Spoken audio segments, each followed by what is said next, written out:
人间草木，四方世事，不过是人间一弯烟火。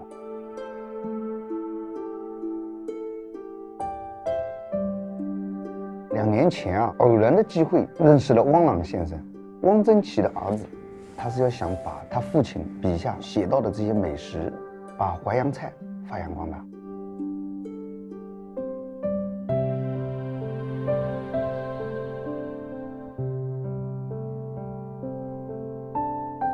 汪曾祺笔下的那些美食写得很朴素，它和我们这个淮扬菜的这种菜系这种特色是吻合的。对，用最普通的原料，最好的工艺生产的最美味的产品。汪曾祺宴呢，是更多的是纪念汪曾祺先生，更多的人了解汪曾祺先生家乡一些美食特色。高邮它是扬州的一个县市区，这个地方的这个食材是很丰富，鱼米之乡。汪老这个小时候出生于富贵家庭，爷爷是读书人，爸爸是搞书画的，家里有5顷亩地，家境还是非常好的。这个难怪呢，你看看这个菜单，这些食材，猪肉在那个年代是匮乏的，说做四热头，肥瘦比例各加1半。他非常反对用绞肉机绞对，他讲究的是一定是要有骨头、肉皮、老鸡同炖。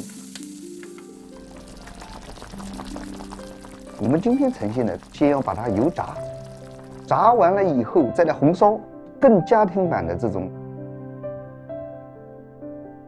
汪曾祺是一个大文豪他不光是文章写得好，他每一道菜他是自己去研究。看看这个虎头沙，是高邮这一代很特别的一道河鲜。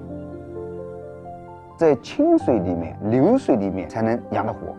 汪曾祺讲的就是一定是要拿拍蒜红烧，很嫩很鲜，刺很少。回锅的油条塞肉，有一点点像我们过年吃的春卷，香酥脆。这也是他最得意的一道创新菜这道菜也是他的首创。汪豆腐，看上去很平常的豆腐很烫很鲜。这个汪其实就是一种烹饪手法。好的，谢谢。你看，汪豆腐不能少的就是油炸，把它切碎，煸香，加入这个豆腐、猪血。汪曾祺笔下的得意之作。他特别喜欢这种温度比较高的对菜对，一烫抵3鲜嘛。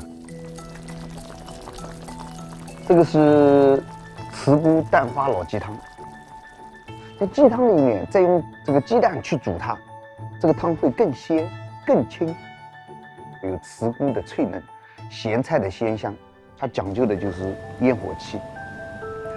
厨师的汤，唱戏的腔。汪老先生他一直是把做汤视为这一桌菜好坏的关键。汪曾祺先生笔下讲呢，这个双黄鸭蛋一定是绿壳的，要冒油，贵的要100克左右的100克左右的。高邮这个地方的鸭子很特别，叫麻鸭，它这个鸭子小，但生的蛋很大。高邮湖的湖面它是悬湖，湖里面鱼、虾、蟹、鸭子吃的是活食，生的双黄蛋的几率就高。他对食材的记忆，更多的时候是怀念他小时候的味道。他到每一个地方，不光是谈吃也好，谈做也好，都是淮扬菜的根基。菜中有情，情中有味，那可能就是家乡的味道。